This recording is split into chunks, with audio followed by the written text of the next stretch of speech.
Seguimos en FM La Costa en esta mañana y vamos a hablar con Analía Marsella, quien es integrante del Movimiento Ciudadano 20M, que estuvo hace pocos días en la última sesión de la legislatura de Río Negro, reclamando, por supuesto, ante la necesidad y la urgencia de declarar esencial el servicio de educación. Primero saludarte, Analía, ¿cómo estás? Buen día. Muy bien, muchas gracias, buenos días y saludo a la audiencia también, agradezco mucho este espacio. Bueno, primero y principal preguntarte, ¿no? ¿Cómo surgió, cómo nació este movimiento ciudadano 20M y por supuesto todas las actividades que vienen llevando a cabo desde su surgimiento? Muchas gracias. Bueno, fundamentalmente este movimiento ciudadano, lo llamamos así porque no hacemos actividad partidaria, pero sí hacemos política ciudadana, surgió de la necesidad de defender derechos y libertades de todos los argentinos en el contexto de la gestión de la pandemia. Si bien yo personalmente y muchos de los colegas con los que trabajo tenemos una amplia trayectoria en materia de defensa de la democracia, de derechos humanos y de desarrollo, ¿sí? Más de 30 años, en Argentina particularmente, y me refiero a nuestro país porque yo he vivido en otros países del mundo, en otras democracias más establecidas, más consolidadas. Una, Estados Unidos, es la más antigua del mundo, lleva 200 años más, ¿no?, de democracia ininterrumpida, y en su momento decidí volver a Argentina para que mis hijos crecieran aquí, porque amo a mi país, y me encontré con que la democracia en Argentina había, lamentablemente, ¿no?, después de 1985, que fue un momento en el que Argentina tuvo estelaridad en el mundo como modelo a seguir en términos de institucionalidad, de justicia, con el juicio de las juntas. Bueno, a partir de ese momento, de manera progresiva, paulatina y muy abrupta en la última década, nuestra democracia pasó a degradarse al punto en que iniciamos la pandemia, ¿sí? Previa a la declaración oficial de la pandemia, ya teníamos constituido un gobierno con marcados rasgos autocráticos, el gobierno de Alberto Fernández, que empezó en diciembre del 2019.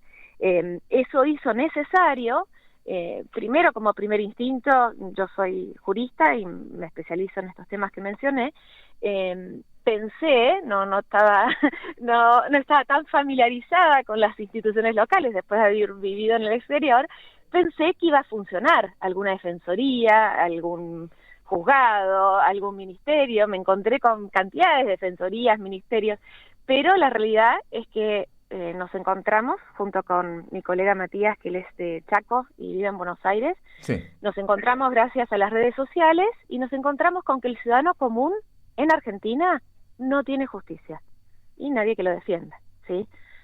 Si me permite, yo estaba escuchando atentamente a quien me precedió en la entrevista y se refirió a un caso de suma actualidad, que es la condena, la pena efectiva en una expresidente, y quiero que hagamos todos un esfuerzo como argentinos de pensar en términos objetivos, ¿sí? La ley es objetiva, el Código Penal es objetivo. Quien viola o quien derechos humanos o quien comete alguno de los delitos que están tipificados de manera muy precisa en el Código Penal, en un país en que es muy difícil condenar, porque es un país que ofrece todas las garantías al ciudadano para que no haya un solo inocente preso, tenemos que celebrar cuando hay justicia, porque toda la justicia que tuvo la expresidenta es la que no tiene el ciudadano común en Argentina cuando es inocente. En Argentina, los culpables tienen mucha más justicia que los ciudadanos inocentes. Sí, sí, se puede observar y bueno, en este caso, escuchándote, ¿no? La importancia de el tema y del trabajo que hacen desde el movimiento.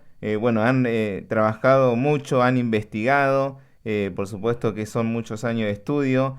Bueno, ante Sí, una temática que ustedes también planteaban, es que si no nos vamos muy lejos, lo que fue la pandemia, ¿no? En la pandemia en el claro, año 2020 acá en Argentina, recuerdo, ¿no?, en sí. aquel momento que todos nos dimos cuenta, escuchamos, vimos en la tele o en las redes que teníamos que cumplir, bueno, 2 semanas, 15 días en la casa, de estar adentro, encerrados, el tema de la vacunación, bueno, la vacunación VIP, tantas cosas que se me vienen, que bueno, sí, lo podemos también analizar desde ese lado Bueno, del derecho, sí, ¿verdad? sí, raudamente porque hemos trabajado muchísimo y de manera incansable en este escenario. Nosotros somos David y luchamos contra Goliat, porque se lo resumo en 2 líneas y lo invito a la audiencia a que nos busquen en los buscadores de internet, Movimiento Ciudadano 20M, y con mucho esfuerzo, de manera simple, ¿no? Tenemos un canal de YouTube donde tratamos de poner material de difusión, además de nuestras redes.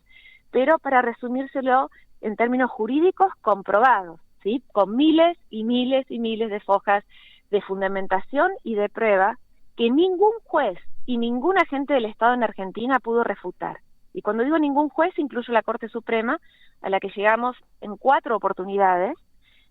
Nosotros acá estamos en Río Negro, yo hice todo el camino desde Bariloche, agotando todas las instancias, llegué hasta la Corte Suprema, lo mismo mi colega chaqueño. Hicimos una, yo le diría, mire, fue una hazaña federal con 0 recursos, salvo los propios, sin ningún tipo de apoyo institucional, por supuesto, salvo de ciudadanos que sí adhirieron y acompañaron, siempre empezando de muy buena fe con un instrumento que se llama Amicus, como amigo de al Tribunal Superior, ¿no? El Superior Tribunal de Justicia de la provincia de Río Negro, cientos de páginas explicando cómo deberían los jueces ejercer su control de constitucionalidad sobre un decreto de necesidad y urgencia, el 297/20 de Alberto Fernández, el del confinamiento, que comenzó a regir un 20 de marzo, por eso nos llamamos Movimiento Ciudadano 2020, el 20 de marzo del 2020, que a simple vista, a simple lectura, era flagrantemente inconstitucional y cuyos resultados eran previsibles. Y dentro de los resultados que anunciamos, que después comprobamos lamentablemente, en Argentina, a diferencia de lo que sucedió en otros países con democracias consolidadas e instituciones que funcionan, en Argentina comenzó el periodo más trágico de nuestra democracia porque bajo un gobierno elegido democráticamente se violó el catálogo entero de derechos humanos. Para todos, desde el derecho a la información, obviamente el de libertad ambulatoria, pero el derecho al trabajo, el derecho a la educación, el derecho a la salud integral, y todo no solo por impericia o falta de idoneidad en quienes tomaban decisiones, con finalidad de lucro. Se perpetuó en cada distrito, alguno podrá haber sido alguna excepción, pero de norte a sur del país, se perpetuaron esquemas de corrupción, de impunidad, y eso tiene al día de hoy víctimas muy concretas, que no son miles, son millones, y como no cabe ahora, digamos, ahondar en casos específicos, sí quiero llamar la atención a la población sobre 2 grupos vulnerables, sí, históricamente y por distintas razones, especialmente vulnerados por la gestión de la pandemia. Uno son las mujeres que en un contexto cultural como de Argentina, sabíamos que al cerrar escuelas, eso era fácil de anticipar, se iba a aumentar la brecha de género, a menos que se adoptaran medidas compensatorias. Pues sabemos que las mujeres son en nuestro país quienes asumen la carga mayor del cuidado de personas, ¿sí? De las tareas domésticas, es una realidad. Al cerrar escuelas, muchas mamás, personas que tenían algún proyecto de vida, tuvieron que verlo afectado de manera radicalmente negativa en comparación con hombres. Esto es una cuestión básica y a eso se refiere el muy mal utilizado concepto de perspectiva de género. Es, bueno, si voy a adoptar una medida que considero justificada, necesaria y proporcional para un fin que es evitar contagios, bueno, tengo que procurar no afectar de manera desproporcionada a un sector de la población. Y el otro sector, que es el que más nos convoca, porque por sobre todo yo defiendo derechos humanos, pero, y esto es también simple de entender y lamentablemente no se comprende, dentro de todas las personas humanas que conocemos, hay un grupo grande que es especialmente vulnerable por razón de edad, y son los niños. Niño para el derecho y el derecho internacional y los derechos humanos es toda persona menor de 18 años. Cerrar escuelas como se hizo en Argentina fue criminal, pero criminal de lesa humanidad, como se hizo en Río Negro, ¿sí? La gobernadora Carreras aprovechó para cerrar escuelas rurales, cuando debería haber sucedido lo contrario. Tendríamos que haber asegurado las escuelas para que fueran el lugar donde a los chicos que les decían quédate en casa, considerando que el 50% ni casa, ni adulto responsable, ni quien los acompañara pedagógicamente, tuvieran un lugar seguro en el que pudieran estar cuidados. Eso no pasó en la pandemia y tampoco está pasando ahora. Con esto quiero remitirnos a lo que sucedió la semana pasada, porque fueron hechos inéditos, para que se entienda, porque habrán visto algunos videos que se están viralizando de esta ciudadana tratando de darle voz a todos los ciudadanos silenciados. Sí, eso te una política. Eso te iba a consultar justo, Analía, porque Sí. Te sacaron a la fuerza desde la legislatura, Claro, cuando... un hecho inédito. Sí. Comentanos. Sucedieron dos hechos inéditos la semana pasada.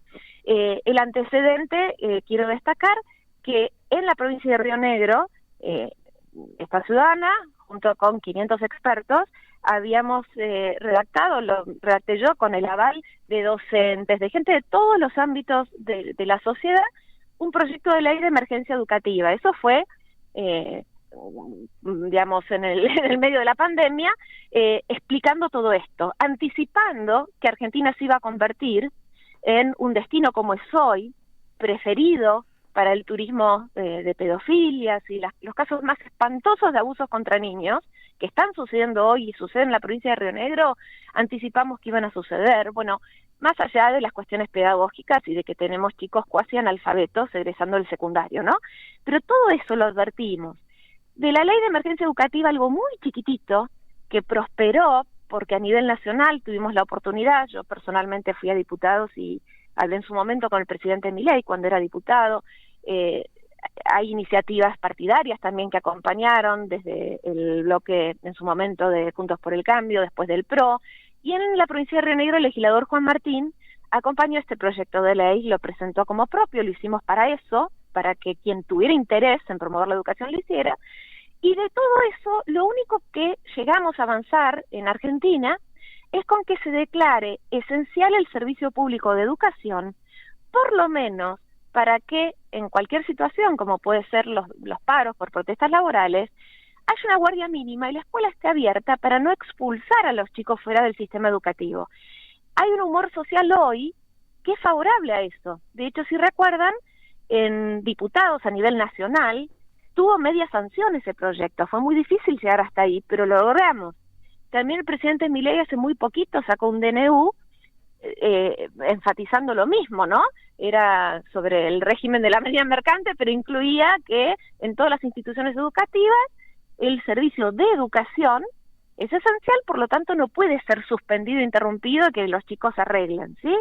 Bueno, lamentablemente, en la provincia de Río Negro, con mucho esfuerzo, nosotros, Movimiento Ciudadano, como dije, pluralista, gracias a las gestiones que realizó el bloque del PRO, que es el que desde un principio está acompañando nuestras iniciativas, tanto la de declarar duelo nacional el 20M, como la de emergencia educativa. Bueno, tenemos muy buen diálogo con ellos, como con cualquiera que nos quiera escuchar, pero quiero mencionarlo de Viedma, Hernán Perafán, jefe del despacho, ¿no?, del bloque del PRO, hizo gestiones para que en un hecho inédito, el martes pasado, cuando se reunía la Comisión de Labor Parlamentaria, que para que la gente sepa, es una comisión de legisladores en la que participan todos los presidentes de los bloques de los distintos partidos, acuerdan la agenda de la sesión que van a celebrar. Entonces, con mucho esfuerzo personal, y nosotros nos financiamos con recursos propios, no recibimos un peso del Estado porque justamente denunciamos al Estado. Y un organismo de derechos humanos que haga derechos humanos en serio no debería nunca recibir dinero del Estado, cosa que no hacemos. Pero con un esfuerzo importante llegamos a Viedma. Estuve el martes en la Comisión de Labor Parlamentaria, digo, esto ya fue un primer hecho inédito. Quiero destacar la incomodidad manifiesta en el oficialismo, ¿sí?, en el partido gobernante, ante un ciudadano que se presenta en un edificio que representa la soberanía popular, ¿no?, que es el principio básico de nuestra Constitución Nacional, somos una república, pero ya les incomoda que un ciudadano se haga presente en el lugar donde se cocinan los acuerdos, molesta que el ciudadano esté presente, ¿sí? Tan degradada está nuestra democracia. Así todo, tuve oportunidad de hacer una presentación de un poco más de 10 minutos, ¿sí? Piense lo caro que nos sale a nosotros cada uno de esos minutos, pero la buena voluntad y la buena fe que ponemos, para explicar técnicamente por qué es necesario y urgente que en Río Negro, donde ya hay una aprobación en primera vuelta, ya el año pasado, el electorado de Juntos Somos Río Negro, ¿sí?, quienes votaron a ese partido que hoy gobierna, y hace demasiado para nuestro gusto, porque nosotros promovemos la alternancia como un elemento de la democracia, pero quienes votaron ese partido vieron al líder de su partido en la legislatura, el señor López, fundamentar porque era necesario y porque votaba a favor de su bloque de declarar esencial el servicio de educación, ¿sí? Con una mayoría amplia se aprobó el año pasado. Ahora, algo que pensaban que podía pasar desapercibido y que su propio electorado no iba a detectar y que de esta manera no iban a quedar expuestos, se nota que este año acordaron otra cosa con un puñadito de, porque no son en número, es insignificante al lado de todos los niños y las familias de Río Negro, pero acordaron con algunos gremialistas de UNTER que esa ley no iba a ser nunca aprobada, y la manera de no aprobarla y no pagar el costo político, como me lo expresó personalmente el señor López, o sea, imagínese, yo voy, hago el esfuerzo de ir a explicarles técnicamente como experta en la materia el por qué, hablé de inseguridad infantil, de la necesidad que la escuela esté abierta, y todo en términos muy técnicos y objetivos. El señor López miró su celular todo el tiempo, si fuera uno de mis alumnos diría muy mal alumno porque fue el único que nunca prestó atención, y en el pasillo frente a varios testigos me dijo con absoluta ligereza que haga lo que haga, me dijo en estos términos, ¿no? Haga lo que hagas, no vas a poder porque yo tengo la mayoría. A lo que le expliqué, pero ¿quién se beneficia, López, de no poner en agenda? Porque la decisión era no poner el tema en agenda. Así no tenían que levantar la mano y votar que no, lo mismo que habían votado que sí el año pasado, estafando su propio electorado. Bueno, tuve esa conversación con el señor López y le planteé, digo, pero ¿cuál es el beneficio? Explíqueme cómo, o cuál sería el perjuicio, ¿a quién perjudica que la escuela esté abierta? Y ahí me respondió, bueno, una excusa, pero absurda, que estaba en juego la gobernabilidad, ¿sí?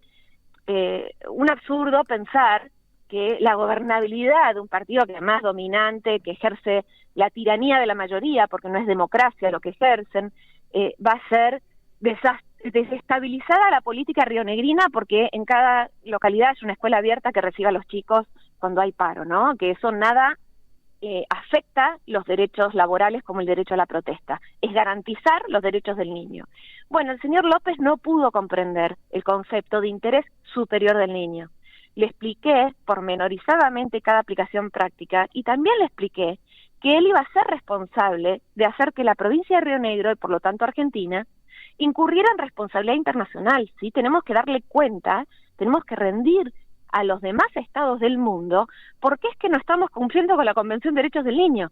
Yo denuncié a Argentina, junto con mi colega, ante la Comisión Interamericana de Derechos Humanos y presenté el caso de Río Negro y fundamenté que en Río Negro teníamos, como tenemos ahora, durante la gestión de pandemia, una mayoría automática en la legislatura, un gobierno autoritario, como fue el de Carreras y ahora el de Retilnet, en el que ni siquiera los ministros, la ministra de Educación, Jara Traquia, ni siquiera se molestaba en firmar los decretos en materia educativa que abrían y cerraban escuelas, cuando el ministro tiene obligación de refrendar y con su firma asume responsabilidad.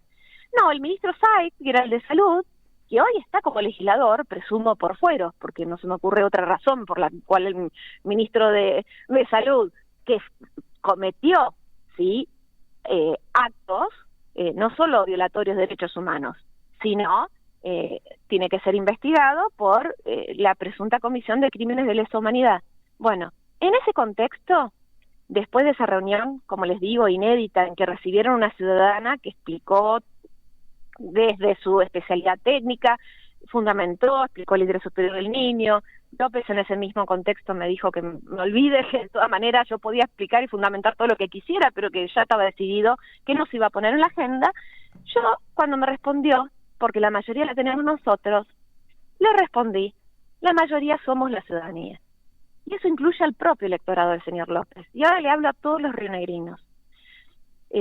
Pónganse en el Analía, lugar. ahí Sí, justo, bueno, sí, ahí ya tenemos ahora, pasamos es el informativo el tiempo. y el Sí, tiempo, perfecto.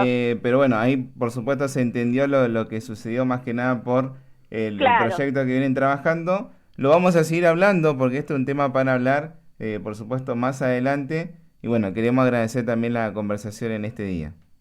Bueno, Lucas, para cerrar, decirle a la gente que vea en YouTube como el jueves, cuando ante la negativa del señor López a pedido del PRO se pidió que se pusiera en agenda la ley, y el señor López se limitó a un rotundo no.